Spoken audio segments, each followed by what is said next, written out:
aí pessoal, sejam bem-vindos a mais um vídeo aqui do Gordinho. E dessa vez, galera, num vídeo muito importante para todos vocês, eu venho trazer as melhores dicas para vocês que me perguntam sobre dicas, né, de bons layouts, seja ele nível 1 ou nível 10. E essas dicas vão servir para todos os níveis. Através dessas dicas, vocês vão poder aí determinar se certo layout é bom, se certo layout não é tão bom assim ou se é ruim, beleza? Ou também, caso vocês queiram, vocês vão poder também criar os seus próprios layouts através dessas dicas. E se você seguir todas elas certinho, pode ter certeza que o seu layout vai ficar no mínimo bom. Pode ser que não fique excelente, mas bom ele vai ficar. Então chega de delongas, são 10 dicas que eu vou passar aqui pra vocês hoje. E a primeira delas é: defina a sua prioridade. Você tem que definir se você quer uma vila para farmar, ou seja, juntar recursos, ou se você quer uma vila para push, para troféus ou para guerra, tá? Cada uma dessas alternativas vai te dar um certo tipo de vila.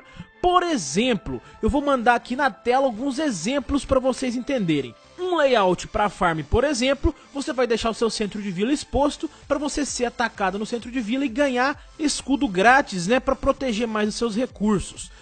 Além disso, você também vai proteger bastante os seus próprios recursos, né, os seus armazéns, já que é isso que a gente está priorizando, que é a coleta de recursos aqui no caso, né? E também tem a vila para troféus, que pode ser também um pouquinho diferenciada em relação às vilas de guerra. Por quê?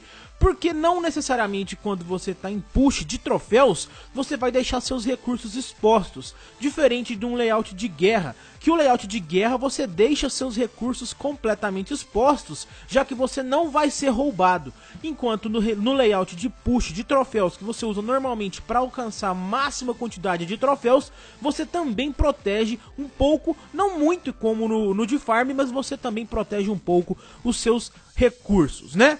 Então a dica número 1 é: defina a sua prioridade. Depois disso, a gente vai para a dica número 2.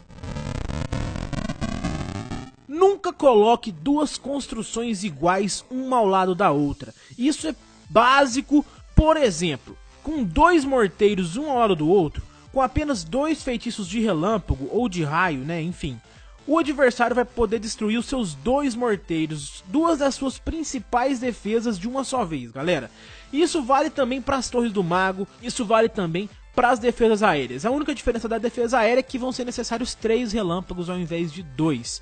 Mas, de qualquer maneira, com apenas 3 relâmpagos ele vai destruir 2 defesas aéreas da sua vila, ou seja, você vai ficar completamente vulnerável ou muito mais vulnerável do que você estaria antes. Além disso, é bom alterar as defesas. Por exemplo, um canhão e uma torre da arqueira, porque é mais eficiente e mais versátil ter uma torre da arqueira e um canhão juntos do que 2 iguais, por exemplo, 2 canhões ou 2 torres da arqueiras, né? Isso porque canhão tem um raio de ação menor e tem um dano maior, porém ele não ataca tropas aéreas. E a torre da arqueira tem um dano menor, porém tem um raio de ação maior e ela ataca ambas as tropas, né? Tanto terrestre quanto aérea. Ou seja, se você deixar todas as suas torres da arqueira de um lado e deixar todos os seus canhões do outro, ele vai ser muito mais suscetível de ataque aéreo de um lado que você deixou os canhões. O que não é muito inteligente da nossa parte, deixar tão vulnerável assim as nossas construções, né?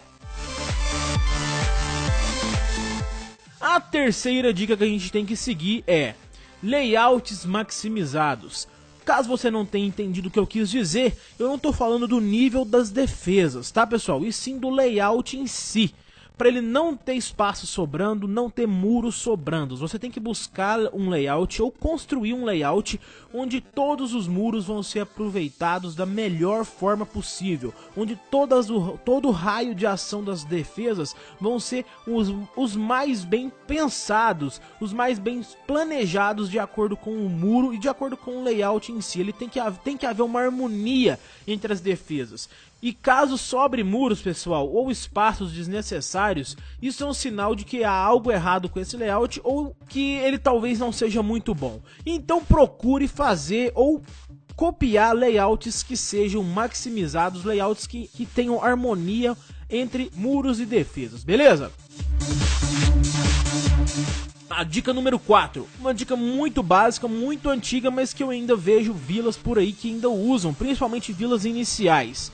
Não altere muros fortes com muros fracos. Você tem que ter na mente aí que os quebra-muros atacam em área, ou seja, quando um quebra-muro estoura perto de algum muro seu, caso esses muros estejam alternados, né, enfim, um muro mais nível 6 e um nível 5, um nível 6 e um nível 5, por exemplo, o quebra-muro vai atacar em área, ou seja, ele não vai atacar apenas o muro nível 6, ele vai atacar também o muro nível 6 e o nível 5. Ou seja, se ele não destruir o nível 6, ele vai destruir o nível 5. Já vai completar o objetivo dele, que é, basicamente, abrir espaço para as outras tropas. Não altere um muro forte com um fraco, porque não muda em nada. É preferível você juntar todos os seus muros fortes ao redor de uma coisa que você queira proteger mais, do que você alterar um muro forte e um muro fraco, beleza?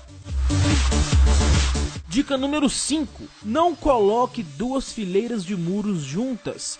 Como eu já disse, o quebra-muro explode em área, e a área dele é basicamente 2 raios ao redor dele, 2 quadrados ao redor do quebra-muro. Ou seja, 2 quadrados para frente ele vai conseguir destruir. Ou seja, também, se você colocar 2 fileiras de muro, quando ele destruir, ele não vai destruir só a primeira, ele vai destruir a primeira e a segunda.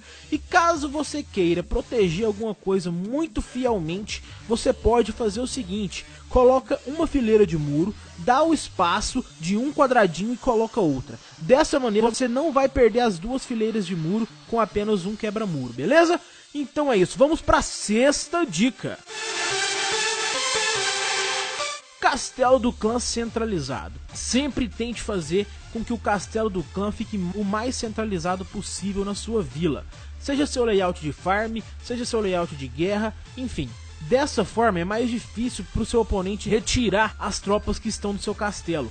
E essas tropas, pessoal, pode ser a diferença entre ganhar ou perder um ataque. O castelo do clã carregado aí com as tropas certas para defesa, né, podem aí aniquilar o ataque do seu oponente. Então tenta manter o seu castelo centralizado com as tropas certas que atacam a distância de preferência.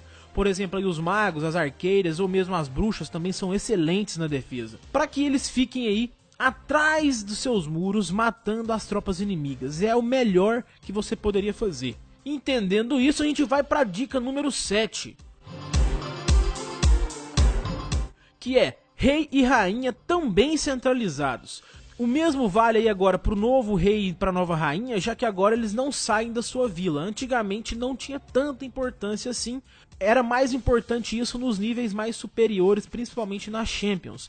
Mas antes disso não era tão importante ter o rei e a rainha centralizado. Mas agora não, agora é muito importante você ter o seu rei e a sua rainha centralizados, já que eles não saem da sua vila. E agora eles são uma das partes principais da sua defesa, principalmente do centro da sua vila, onde são as coisas mais importantes que você esteja guardando, né? Então você tem que manter o seu rei e a sua rainha o mais próximos das coisas que você quiser mais proteger, por exemplo, os recursos ou seu centro de vila. Vai depender da dica número 1 que a gente falou, que é a nossa prioridade. Agora sim, vamos para a dica número 8. Separe seus armazéns em compartimentos separados. O que eu quero dizer? Nunca deixa todos os seus armazéns de ouros juntos em um local da sua vila. Isso também vale para o Elixir, tá? Separa os armazéns em compartimentos. Como assim? Coloca um ouro, um elixir e fecha. Coloca um ouro, um elixir e fecha, por exemplo. Ou se não coloca um ouro, um elixir, uma torre do mago. Vai depender do seu layout. Mas nunca coloca o famoso layout pinhata, que é aquele layout onde está todo o recurso em um centro, por exemplo, em um local da vila. Ou seja, caso o cara queira apenas roubar o seu recurso, ele só vai ir lá naquele local que ele precisa, ele vai roubar todo o seu recurso e vai embora, independente dele ganhar ou perder. E não é isso que a gente quer, principalmente em farm, né, pessoal? Então não faça o layout pinhata, que é aquele que vai deixar tudo num local só, todos os recursos num local só. Divida os seus recursos em compartimentos, que vai maximizar muito na hora de você se defender. Uma coisa que é bem básica, e eu aprendi isso da pior forma possível, ou seja, recebendo